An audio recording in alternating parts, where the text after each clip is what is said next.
Hi, and welcome to Decoding AQ, helping you to learn the tools, mindsets, and actions to thrive in an ever-changing world. Hi, and welcome to the next episode of Decoding AQ. With me today, I have Francis Cholle. He's joining us from LA, and he is a master trainer, a Wall Street Journal best-selling author, and he's driven to help executive coaches take their businesses and their clients' businesses to the next level. He's the founder and CEO of SQUIRCLE Academy. What a great name. I'm going to look forward to diving into SQUIRCLE and where that came from, where he helps executive coaches and leaders rapidly evaluate their businesses and leverage an innovative SQUIRCLE framework, where Francis has also, alongside this, he founded the Human Company over 26 years ago. So he has a treasure trove of experience in advising Fortune 100 executives. He's known for his ability to shatter the linear mold, driving transformation and accelerated growth in just a few months. I'd like some of that. And I'm thrilled to share some of these insights and strategies with you all on the show today. So welcome to the show, Francis. Thank you so much, Ross. It's a pleasure to be here. Thank you for the invitation. So as we were just getting started, it was a connection through Mike, my co-founder, that you spoke to, and he said, you got to get Francis on the show. He's going to be a great guest. And we've just had 10 minutes chatting. And the last piece that hit in my mind was you were starting to share a story about your dreams as a young boy and how your life has been impacted from them. So I'd love to start it there. And if you could share a little bit more about the dreams when you were a 5-year-old and why that is relevant in our conversation today. Never share secrets. People can't, keep their mouths shut. Okay, so now you put me in that place. Okay, so I will share. So I was 5-year-old a kid in the suburbs of Paris, to a scientific family, and had dreams that were very surprising. So one was a nightmare, and we all have nightmares like kids, but it was a repeating nightmare. And the other one was more of like a magical dream that was repeating itself, or mystical dream. Um, and it took me decades actually to kind of, I remember them all throughout my life, but to pay attention to them again. And after doing myself so many years of dream analysis, I never actually paused on those dreams from the past. I was always looking at the dreams of the moment. And then at some point I said, but I never really brought those into my dream analysis sessions, and I only brought only one, the nightmare. I never thought was interesting, and so, long story short, it's been decades for me to unravel that those dreams had been so essential to my life, had driven my life, had scripted my life, and even the nightmare was actually totally part of the journey. Yes. And I never shared the nightmare actually in dream analysis, only the other one. Yeah. It's interesting, isn't it, how our subconscious and how different events that happen to us in life, that only through maybe time and reflection we can join up and understand them and begin the Yeah. dots. And as you were talking there, I had visions of, I'm not sure if you saw them, but a few years ago, the AI images where it was able to show the image of thoughts, of dreams. And I remember one, I think, was a train with some steam above it, and another one of people's thoughts, and it could turn the thought into the actual replication of it from the electrical signals. So I wonder if over time, our ability using technology to transcend communication, because we have to, communicate to ourselves the story and the verbalization to another person through written or through conversation to then help. I wonder what technology might be able to do that, to say, hey, before a coaching session, can I plug in the data of your last week's set of dreams? How interesting that might That's be. already happening. That's already happening, Ross. Yeah. Not through technology, through human technology. Tell me more. Well, as soon as you engage, it's not me, yeah, it's scientific researchers who say this, from Basque country, Spanish, Spain. They say that two strangers coming into a dialogue, their brains actually have their own dialogue, and regardless of the dialogue, and they come into contact in specific ways, and attune to one another. And That that's what we do in frequency work. That's, connection in the yeah. quantum of, okay, what is the resonance? What's going on? My pineal gland antenna, whatever it may be that is having a frequency. So, the conversation that happens without us knowing really what, consciously So, that conversation. you put words and, I let those words be yours. I'm not sure that I have the vocabulary for that, but I have the experience of it. That's how we Mm. work with clients. Yes, that's how I train coaches and consultants. That's how I train. I don't train. I train coaches and consultants, but when I work with clients on management consulting assignments with the human company, that's the methodology that we use to move teams through complex challenges. And that's the only way. I'd like to unpack that a little bit more. Do you use that as part of the preamble conversation as this is how I do it, the elements of the science and the mystical? Or do you focus on this is the outcome, this is the result you got, trust me, and then the process is your surprise and your piece? Because I imagine Okay. that might have been a barrier for many to No, no, think. no, no. So no, no. So I use, I've lived in that world, of yoga ashrams and professionally, and of course as a hobby as well. And I sang opera, which it has a science, but also a lot of sensitivity to it as well. Um, anyway, so I have this part in me, and when it comes to business, I take the other vernacular, which is the scientific world where I grew up. So I'm very attuned with the integrity, the discipline, the knowledge, the forever learning of that community, and I respect it tremendously. So I am very comfortable on that side, which is where you can meet business people because that's the vernacular that's available. So when I work with organizations, I explain the model that I designed based on work that we did for the executive chairman of L'Oréal on the management of creative teams. So you can see creativity and management having to, two faces of the same company having to come together. And that's where the work was born, and the model and the vision I had. So I brought science. So I explained the model, SQUIRCLE, and I can give you some of the foundational principles behind it. Yeah, please. And Yeah. and I position people on the model, so they visualize, in this case, how they make decisions as a way to really understand how this company succeeds at what it does well, and maybe could do better some things that it doesn't succeed so well at. And there's a gap analysis, and what's common to all of us, certainly including me, the cobbler and the and the shoes,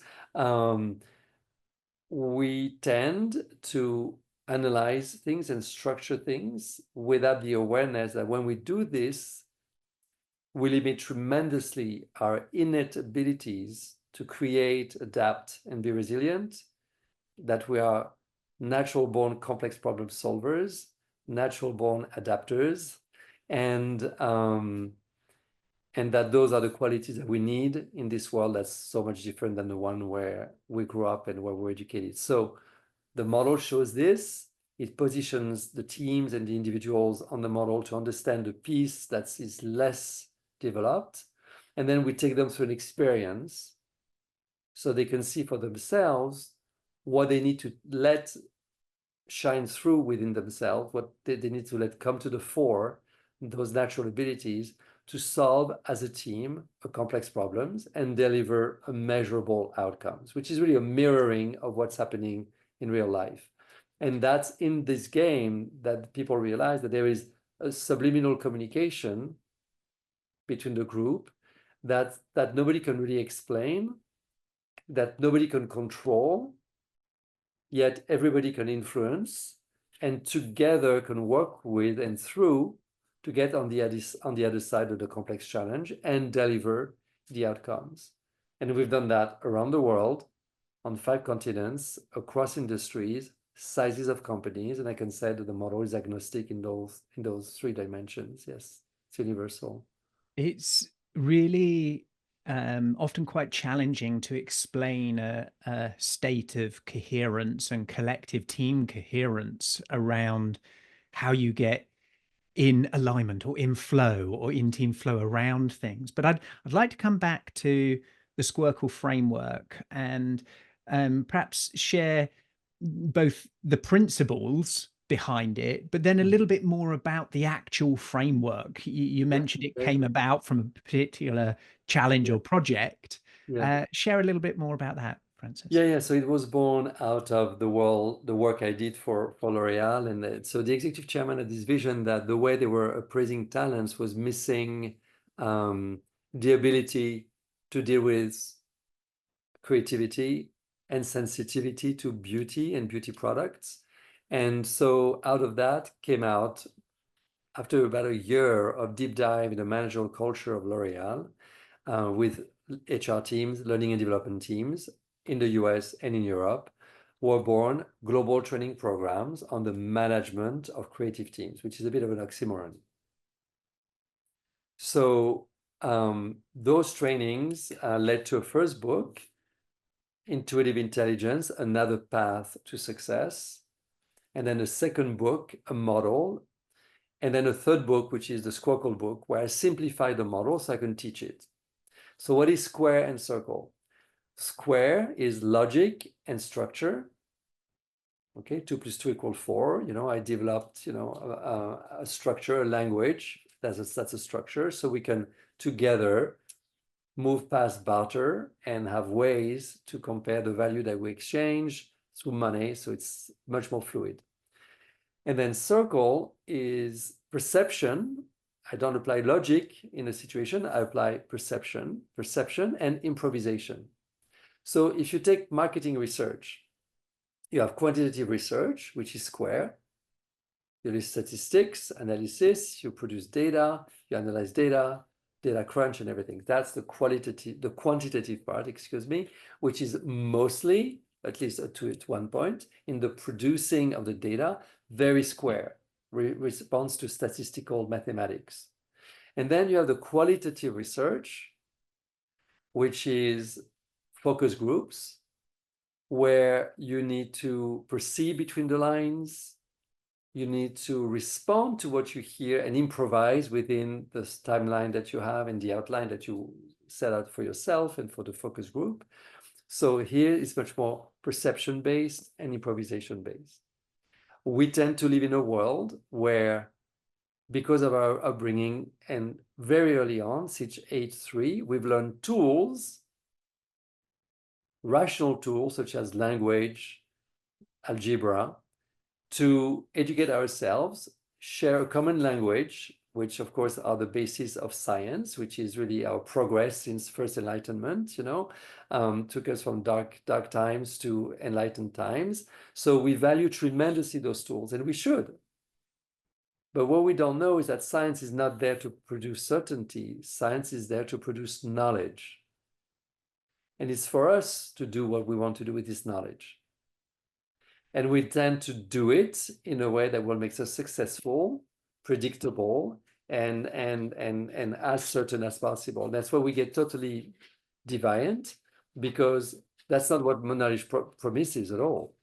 It's not the purpose of knowledge. And then that's when we reduce our subjectivity to the point that, give me the facts, what's the strategy, what are the outcomes, what are the measurables? And yes, it's efficient, but in a world as we live in that's so unpredictable, you need to be able to read between the lines, because those very quick to result shortcuts, etc., that used to work well in markets that we were able to dominate, don't work at all as well in markets that are much more atomized and much less stable. And that's when you need to develop the other part, the circle part. And it's beautiful, this sort of paradox, and harmony of the duality between the as you explained it, the language of the rational and the language, mathematics, and the improvisation, the circle, the experimentation, the imagination. And I'm interested that, as they cross over and as they blend, you mentioned we plot them on the model. Mhm. somewhere, and then through an experience allow them to see the impacts, I guess, of different decision making and the different process of where you might lean to. Tell us a little bit more about what that means when you say we place them on the model and then we take Yeah, them through yeah. experience. So you see, already the words, we're not seeking alignment, we're not seeking balance, we're seeking dynamic imbalances. Just like when you ride a bicycle, at some point you find what feels like a balance, but it's nothing like a balance. Okay. It's an imbalance that you can live with and adjust to subtly. Yeah. It- Imbalances of polar opposites yes, create the illusion exactly. of balance. Exactly. And then when you do this, you stay receptive. When you think I'm seeking balance, you're locking yourself into an expectation, which then is when something really disruptive happens and you're not ready. So it's really the opposite. It's the opposite, but the good news is it's what's natural to us. They take a 3-year-old or 2-year-old, the way they learn, they're totally in a world where the first week they're overwhelmed.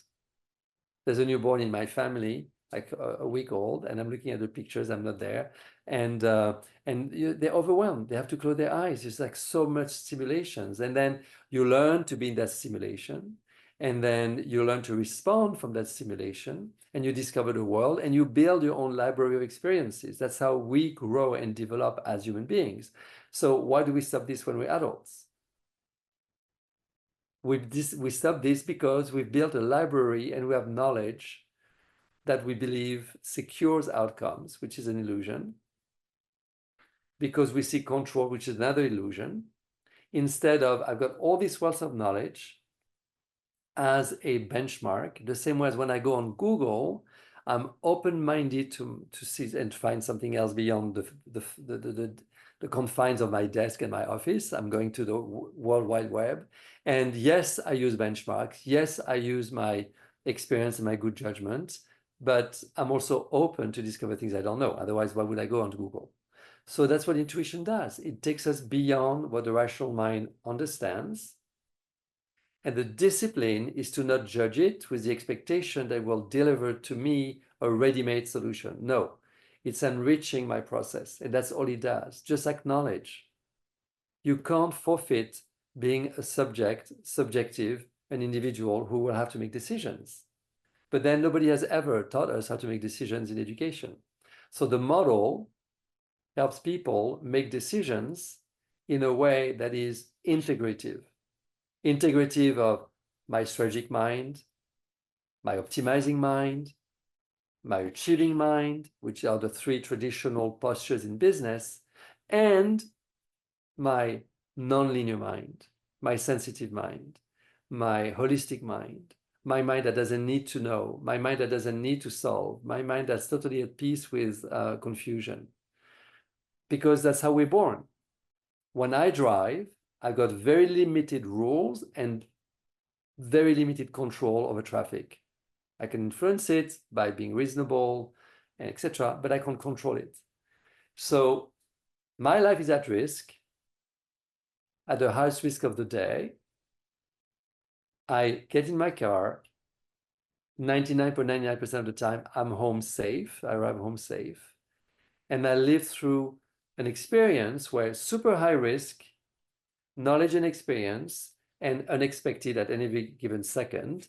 And I'm navigating in a way that doesn't create me anxiety and where I don't need to control or know everything. So that innate capacity that we have in us is singled out in education and singled out in business in general. Very few people say, you look different. What do you have to tell me? I see on your face something. I mean, it happens, but so what we do, we put that at the center because it's where it all starts. This is where deep intelligence happens. And everything else is in support of this deep intelligence.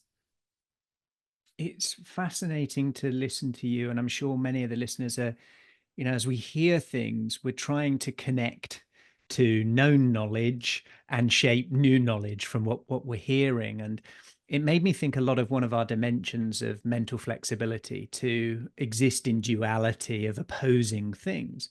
But it's not just opposing of two things, It's opposing of multiple things at the same time and being okay with that, being in the joy for it. And I remember, and I've shared it on a few podcasts, about Naveen Jain talking about the pulse. When you look on a machine, on an EKG machine, and it has a little line and it goes boop, boop, up and boop, boop, right down and then along again, and is your heartbeat. And a lot of people talk about, oh, I need balance. I need balance. And a balance is a line in the middle. And what does that look like? Death. You know, you're dead. It's actually extreme moments of intensity at opposites. So whether that's riding a bike, you know, putting pressure on one side and none on the other, and then vice versa to allow you to go straight. So in a business context, I can conceptually understand what you're talking about of multiple factors, whether they are known, qualitative and quantitative bits of data, from the complexities of a market, teams, and different people. Mm-hmm. And I think one of the challenges we're seeing is now the moments that you're intensely in a particular phase or chapter is shrinking in time. So where it might have been, let's say, a full day or a week or a month or a year or a couple of years or a decade, that you can be in that level of intensity of something, a proposition, a skill, a way of doing something, to now where the opposites are all being shifted from different areas in a condensed situation. And I'm curious to link, if I may, Francis, into where does coaching and your view and opinion of how coaching shows up inside that sort of complex model and thinking? So thank you for the question. It's a very important question. It's a good question. It's central question. Yes. You know, corporations spend a lot of money to better the experience in the workplace. Offices, ergonomy, kitchens, amazing, daycare. So they really try. And the engagements still remain low. Rates of errors and mistakes, stress, burnout, silent quitting, great resignation, you name it. So one has to admit, okay, that there's more to the conversation than we see. And so that's where we come in and we redefine the principles. So once and for all, we're not productive by nature. That's a cultural take on reality. Not every civilization was organized the way we are in relationship to nature. So by asking nature to produce on time and in quantity that we want, we're putting pressure on an environment that is us. What's the difference between me and the environment? I come from dust, I go back to dust. Okay, so we are one and the same. I mean, great minds say this, Ken Wilber and others. We're one. So when I kind of enslave the external environment, I enslave the internal environment. So now I've asked nature to produce. I create imbalance in nature, and now I'm part of this imbalance. I mean, we see the results. So it's the same with work. We ask people to be productive. We create an imbalance. That's not, a child is not productive. A child is playful. That's neurologically proven. That's one of the first neurological functions to appear in the genesis of the human brain. Tons of research on play, National Institute for Play, Dr. Stuart Brown, or I never remember his name, Stuart Gordon. You'll find him, National Institute for Play, TED Talks. So we are playful by nature. This is really who we are. And we work counter to our nature. We remove play out of it to make it really controlled in terms of its output based on Taylorism. That's totally outdated. So it's not infusing play into work. It's turned play into serious play with intended outcomes. But it's still play.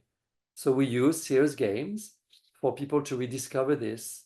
And they can see that actually they can live through complex challenges, deliver results individually without understanding the situation, not knowing how people see the situation themselves. So there's no need to discuss this. and they still deliver the outcome in a way that's natural, well-being inducive, relaxation inducive, energizing. Okay, so it's real. I don't speak from theory. I bring people through experience that I've known for myself and research scientifically. But more importantly, we take them through experience so that they can build for themselves this inner knowledge and conviction that they can do things differently. So to go back to coaching, I think that what we're trying to offer to coaches today is new principles put into actionable models and practices so that we can bring back people home in terms of what it means to be human. We've talked about learning organizations, living organizations. I would like to have learning leadership, deep learning leadership, and deep living leadership. I don't think we've achieved this yet. And that's what the human company in the management consulting work that we do and strategic advisory that we do for the C-suite and the SQUIRCLE Academy is what we bring to the conversation in a way that's very real, very direct, and very effective. And then there is the No Better World Foundation, which I've not brought up, which is the foundation that I created during COVID 2020, and the mission of which is to bring the same principles to enlighten education, both for educators and learners and parents and leaders of education. Yeah.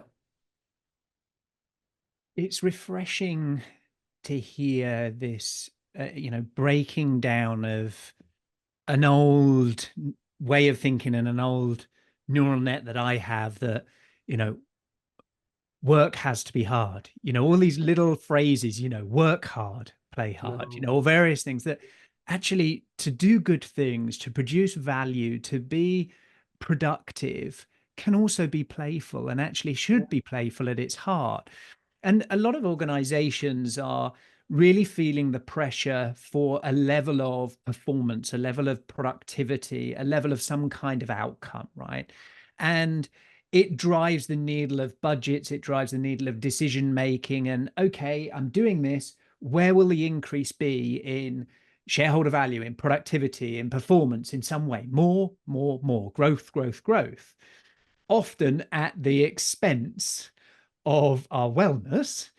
But I know that you see a lot of performance boosters in every organization that you've observed and seen. Yes. How do you help your clients sort of unlock those boosters? As you talk about it of performance, and what are the and I'm imagining multiple kind of outcome results that are achieved, direct and indirect. Yeah. So one of the sentences that also trips everybody is what cannot be measured cannot be changed, supposedly per Peter Drucker, but then if you research, it's not true. Okay, it's not a true statement of his. There's much more nuances to Peter Drucker's mind. Okay, and that's a sentence that's repeated by very proficient, executives, and but that's so not true. Motivation is anything that could be measured. It's like inspiration. What makes you tick with somebody? What makes you want to do more than? No, that's in the quality of presence. That's the integrity of the person. That's the integrity of the relationship, and so on and so forth. So go and measure those. And as we know, today there's a direct impact on measurable financial returns on Wall Street compared to other organizations that do not offer same cultures and experiences. Okay, so just to tell you how much we are on the wrong principles and how much those sentences, as you brought them up, keep us on a track that's totally void of foundation. So it's important to remember this, because then we have the freedom to redefine those principles. So how does it apply to performance? Well, if you are able, and so that as radical as the things sound, none of what I ever suggest in organization is revolution. It's always an evolution through nudges. Why? Because first of all, I enter humbly in those organizations who achieve so much without me and will keep achieving a lot without me. Okay, that's the first thing. The second thing is something is working, right? But they want more. okay, so let's tweak and let's look at between the cracks and let's have conversations. And people know. But the thing is, when you're in business, and especially today, things go so fast, so much focus on the outcome, etc. Very few people have the time to step back and analyze. So that's where we come in. Now, I don't come in and analyze and produce assessments. I come in and create execution sprints. I take their assessment, I know who they are, I don't disclose it, and I work with them in full respect of who they are, but also full awareness of who they're not and who they could be, and who they could be could really make them get quicker, faster. So at the end, I always hear, oh my God, we were like, suddenly you put the organization in motion. Suddenly the team got to do more. And then that's when I explain and deconstruct, the experience, so that they understand that the principle behind what we did were very intently designed and thought out, and they see more performance.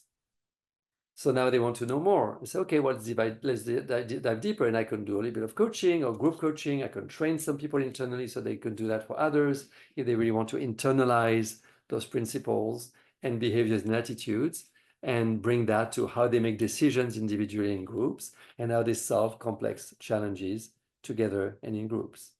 And there's a lot to do and say around decision making and uncertainty, and a lot to say about complexity versus complication in organizations. And that's where, between complexity and complication, this is where the opportunity to performance lives. If you look forward, say just a year, 12 months for you, with all that you know, all that you've experienced, whether that's working with, Ralph Lauren, LVMH, L'Oreal, you mentioned, all of these things that have been to give you momentum, give you pride, give you confidence, give you thought of what is. When you look 12 months ahead, what's really exciting you about the opportunities specifically for coaches and consultants? Okay, so it's nothing new in the next 12 months that I've not seen in the past 20. What keeps me going, inspired, and faithful, not hopeful, faithful, is the incredible, limitless capacity of human beings to transform and find solutions to seemingly unthinkable situations and problems. And that's remarkable. But when you think of it, that's the mission of SQUIRCLE, is if you look at life science and nature, this is what we see every day in front of our eyes. Nature adapts and continually does it in ways that we can't fully understand, etc., etc. And we are it's a mirror of us. And we could talk about AI as another mirror. So it's a mirror of ourselves, and you can actually bring ourselves to be in that same space of adaptability and creativity and resilience as nature witnesses to us on a daily basis. And that's remarkable. When you work from that place in organizations, the results are unfathomable. And I have case studies to substantiate this. I've published them in books published by Wiley Publisher and other well-known publishers around the world. This is remarkable, and that's so inspiring, because I know that we're very stuck in certain ways. Our culture, those sentences that we repeat, those baseless beliefs, that are really acting on the wrong principles. Okay, all of this is true. That creates the heaviness, the inertia of organizations, the difficulty that we have. But those principles are living in us. The principles that I'm quoting are universally true. They're not mine. They're not culturally bound. They're universally true. This is what we're made of. That's what nature is operating from. And we can absolutely operate in the same way. And it takes no effort, nothing to learn, just a few things to unlearn, and the willingness, just like as scientists who research, the willingness to be curious and surprised and stay alert.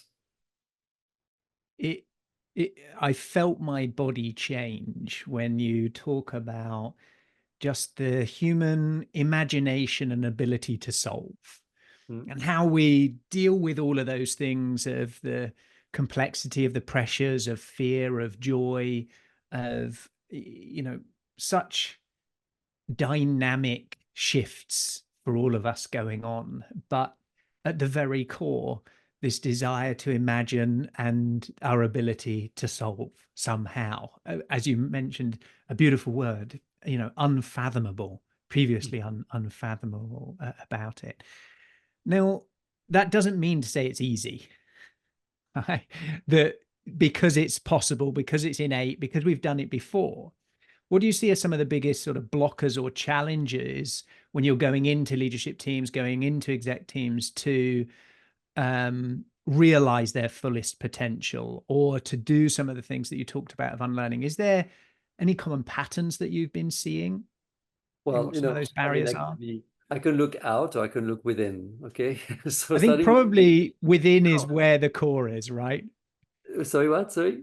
Within is where it starts from, right? Well, Is no, the no, but I mean, I'm talking about myself, so because in organization, we always find a way. I mean, most of the time we find a way. There are some cases where the methodology can have its limits, but it's very specific and identifiable from the very beginning. No, but I mean, let's talk about humbly about me and my own self. I have constraints, I have a business, I got budgets, I got people working for me, payroll or contracts to honor, with all the vendors that are being supporting us, etc. So that creates a heaviness, and you have to manage it through the bumps and the COVID and all these and very unexpected things. So if I speak about myself as an example of somebody who believes in what he does, okay, the work I do, and at the same time have to live with it just like anybody else, in a set of constraints, I think the difficulty, and that's what it is. I use faith. We're born in very improbable, impossible circumstances and processes. Like, to be born out of a body. The mother takes the risk of her life by giving birth, much less today than 100 years ago or 50 years ago, but still, it's in the memory of our genes, you know?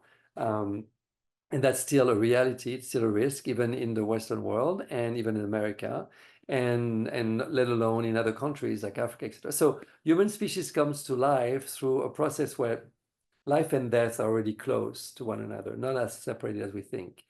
And then the process of opening up to life, can be overwhelming. It is overwhelming, but we find our way, we grow up. I mean, David Life, supposedly the greatest yogi in America, the teacher I had in New York at Jivamukti School, amazing school, used to say, the hardest thing in life is to get up in the morning and face the world. And when you pause and you think of it, you say, well, David, you probably have something right here. Okay, so much intensity. So we shut down, so we don't deal with this intensity. Or you develop the wisdom to be present to this intensity. And when you have the wisdom to be present to this intensity comes also with limitless possibilities. So the challenge, to come back to you and your question, for me, or what I've decided to learn, and I've learned that through acting, is be present moment to moment, which when I was studying acting was impossible to even think of. I said, what are they talking about? But when COVID came that morning, I was in my kitchen and I said, remember moment to moment, Francis. And where'd you find this? Well, in your breath, yoga, you study that. And that's what you teach people. Everything starts with a breathing exercise when I do reinvention of business models or, changing status of a brand on its market. Or so yes, because that's where you need to land, be present, and that's where you can respond to the unknown. So different from strategically thinking, defending yourself from what can go wrong, as opposed to the art of war, context, dealing with reality, being able to face reality, not from over optimism, neither pessimism, but faith into your own livelihood. It speaks to a lot of the work I'm working on as well, Francis, the ability to be able to respond positively to whatever may come, and live in that sense of peace and desire. I'm at peace, yet I want more. Um, I don't need any more, yet I need more. And to live in these sorts of places without going bonkers or ending up in, a padded cell, I Yeah. think it's going to be a life's work, and one that I want to face with a smile. I want to face with a hand in front and behind, Mm, to figure out curiosity of what's coming and help others through. And hopefully, we build something worth leaving, and the moment at which we are custodians to the outputs, our mm, thoughts, our, in business, our value, the work that we choose to do that shows up for us, that it builds bridges, it leaves paths, it creates increased knowledge and wisdom for decision making to be rethought of or followed. mm. That's often Yeah, the challenge, isn't it, in yeah, generations between yeah. parents of, I've been there, I'm trying to protect you, versus, no, I know better. And it's, in the work, we're seeing for the first time a massive massive scope of generations that are then shifting who is in control of decision making, and all of these changing of the guards of things. As we come to the final piece, there is one question I ask at the end of every episode, but before we get to that, I wanted to dig in a little bit, if I may, into, whilst you said, yes, I love the, I have faith that humanity can imagine and can solve.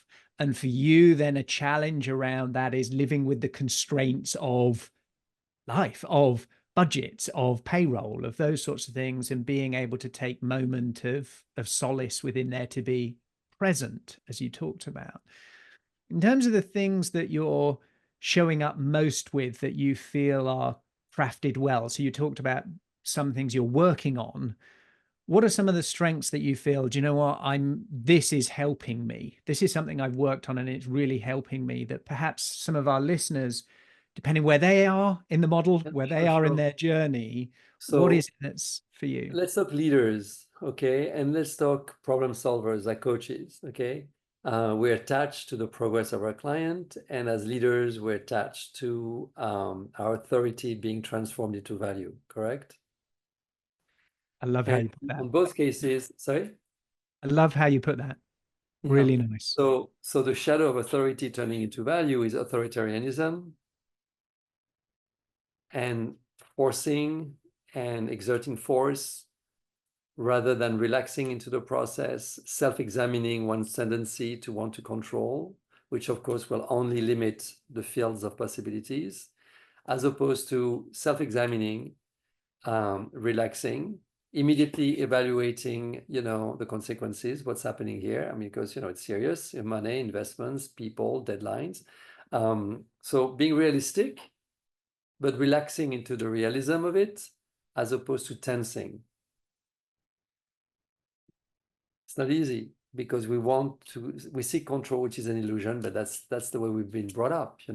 Find the space of neutral to move in any direction, rather Yes, than the intensity of somewhere that then limits our ability because we're so tense in a direction, in an area, in an energy.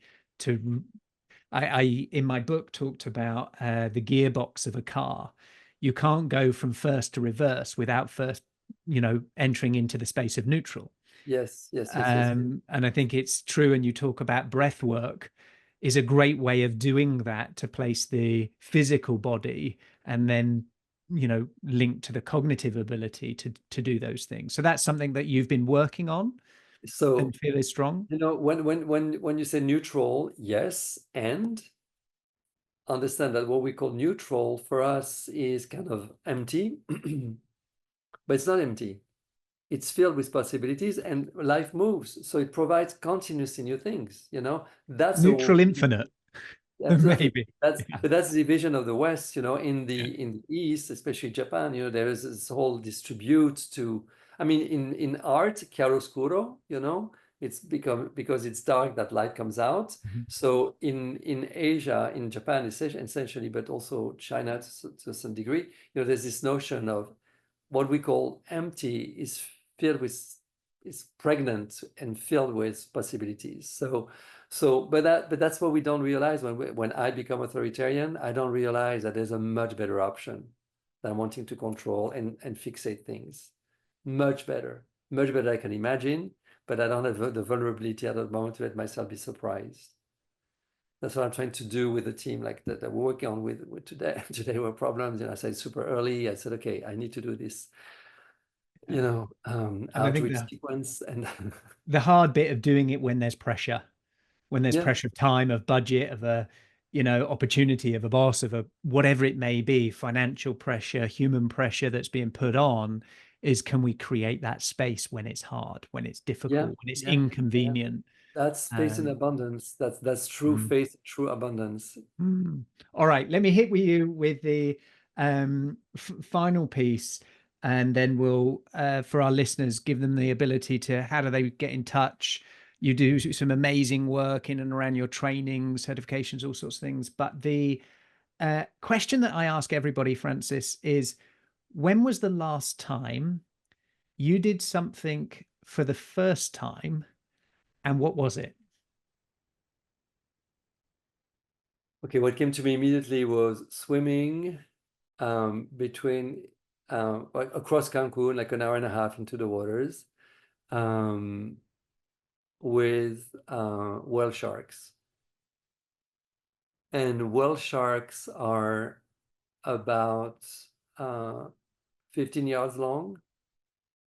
I don't remember their weights, but we're very small compared to them. And so we're on the boat.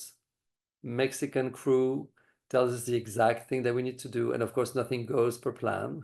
Okay, so as I am getting into the water, I see this enormous whale shark. I mean, that can swallow me, coming at me. I'm squeezed between the instructor who's not moving, my partner on the other side, and he, instead of everything moving, anything, nothing was going fine.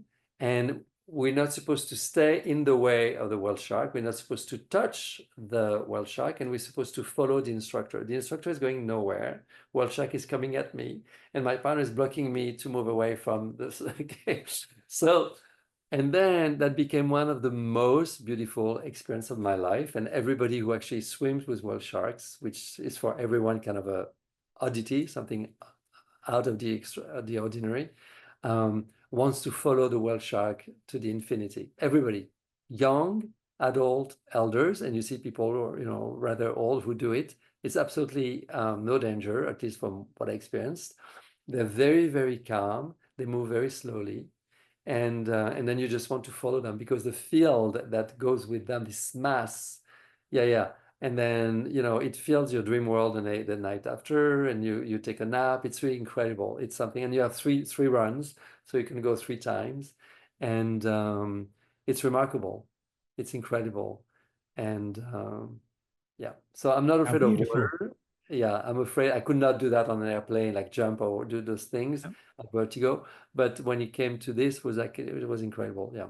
Beautiful, beautiful. Francis, if people want to get in touch with you to find out more about SQUIRCLE, about the model, about the work that you do, what's the best way for them to get in touch?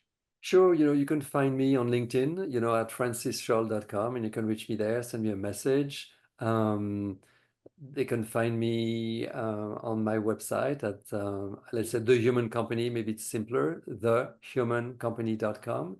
And my email is francis@thehumancompany.com, ThehumanCompany.com. Yes.